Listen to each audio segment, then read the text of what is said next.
Good morning, students. Students of class 4, book due drops, term 2. Take out science. Science में आपके course में lesson number 2, 3 और 5 आ रहा है. तो अब हम 2 और 3 हम कर चुके हैं. लेसन नंबर 5 करेंगे. Air, water and weather. हवा, पानी और आसपास का जो वेदर है, मौसम है, उसके बारे में. Take out page number 151. Now this is the crossword. You have to solve it by yourself. Lakes, rivers and oceans are sources of water. On a sunny day weather is hot. जब धूप निकलती है तो weather गर्म होता है. We wear dash clothes on a cold day. Cold day पे हम ठंड में कैसे कपड़े पहनते हैं? Woollen clothes. We breathe in dash to live. तो हमें जीने के लिए किसकी ज़रूरत होती है? ऑक्सीजन. और you can write air also according to this crossword. Now let's read the lesson. Page number 152. Cloudy, rainy, windy, hot, cold, humid. All these terms tell the different conditions of the atmosphere around us. तो clouds बादल हो रहे हैं, rainy बारिश का मौसम है, windy हवाएं चल रही है, hot गर्म है, cold ठंडा है, humid moisture है, नमी है, चिपचिपा है. ऑल दीज टर्म्स, ये जितने भी टर्म्स हैं हम यूज़ करते हैं अपने एटमॉस्फेयर की कंडीशन बताने के लिए कि आज मौसम कैसा है. This is called weather. इसे ही हम वेदर बोलते हैं. Weather is the condition of the atmosphere of a place at a particular time. So weather क्या है? वो ऐसी कंडीशन है हमारे आसपास के एटमॉस्फेयर की एक पर्टिकुलर प्लेस पे. जैसे अभी ठंड का मौसम है, इस वक्त वेदर जो है वो कोल्ड है.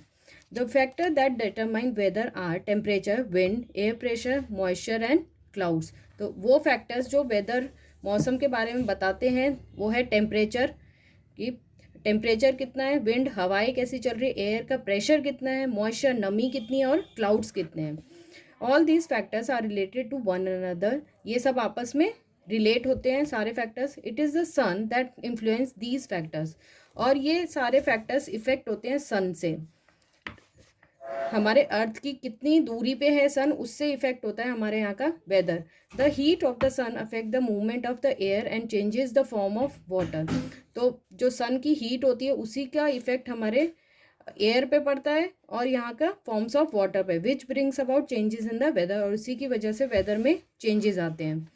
Now role of the sun in weather changes. अब हम सन का जो रोल है उसके बारे में पढ़ेंगे. The sun and the movement, that is rotation and revolution of the earth, play an important role in weather changes.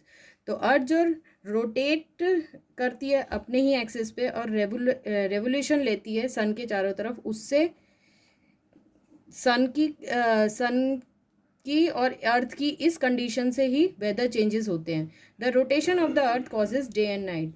जब अर्थ रोटेट करती है उसकी वजह से दिन और रात होते हैं. The part of the earth that faces the sun get sunlight and has day. तो जो पार्ट अर्थ का सन की तरफ फेस करता है और सनलाइट रिसीव करता है वहाँ पर दिन होता है, और जो पिछला पार्ट होता है वहाँ पर नाइट होती है. The other part does not gate sunlight has night. और जहाँ पर सनलाइट नहीं पहुँचती है वहाँ पर नाइट होती है, रात होती है. The revolution of the earth around the sun causes seasons. तो जो अर्थ सन के चारों तरफ चक्कर लगाती है उसकी वजह से सीजन्स होते हैं, मौसम बदलते हैं. While revolving the part of the earth that are nearer to the sun have hotter and longer days and have summer. तो जो पार्ट अर्थ का रिवॉल्व करते समय सन के पास होगा वहाँ पर गर्मी होगी और समर्स होंगे और वहाँ के दिन लंबे होंगे. The other part that are away from the sun have colder and shorter days और हैव विंटर्स. तो जो दूसरा पार्ट है जो सन से दूर है वहाँ पर ठंड होगी और दिन छोटे होंगे जिन्हें हम विंटर्स कहते हैं. Weather also changes from day to day and even from hour to hour. तो वेदर जो चेंज होता है वो हर दिन भी चेंज हो सकता है और हर घंटे भी चेंज हो सकता है. कभी ठंड ज़्यादा पड़ती है, कभी कम पड़ती है. तो वो डे टू डे वेदर होता है. When the sun rises to और sets its rays are slanting. तो जब सूरज उगता है या फिर छुपता है उस वक्त उसकी रेज है, जो किरणें हैं वो स्लैंट होती है, तिरछी होती हैं. So morning and evenings are cool. So सुबह और शाम थोड़े ठंडे होते हैं. At noon the sun rays fall directly on the earth. दिन के समय में सन रेज डायरेक्ट पड़ती है अर्थ पे, इस वजह से दिन का समय गर्म होता है. Therefore noon is the hottest time of the day. तो दोपहर का समय बहुत गर्म होता है. The sun causes the wind. अब सन की वजह से विंड कैसे इफेक्ट होती है वो पढ़ेंगे। The sun heats the air near the land, तो सन की वजह से हमारा लैंड जो है वो हीट हो जाता है, उसकी वजह से एयर भी हीट हो जाती है, गर्म हो जाती है। The hot air spreads and becomes lighter, तो जो गर्म हवा होती है वो हल्की हो जाती है और चारों तरफ फैल जाती है। Light and hot air rises up, तो हल्की हवा है जो ऊपर की तरफ उठती है। Cool air flows down to take its place, और ऊपर की जो ठंडी हवा होती है वो नीचे की तरफ उसको प्रेस करती है उसकी जगह लेने के लिए। This moving air is called the wind, और इसी मूवमेंट को, एयर की मूवमेंट को हम विंड कहते हैं। So the sun causes the wind, तो ये इफेक्ट सन का है विंड के ऊपर। This is an activity.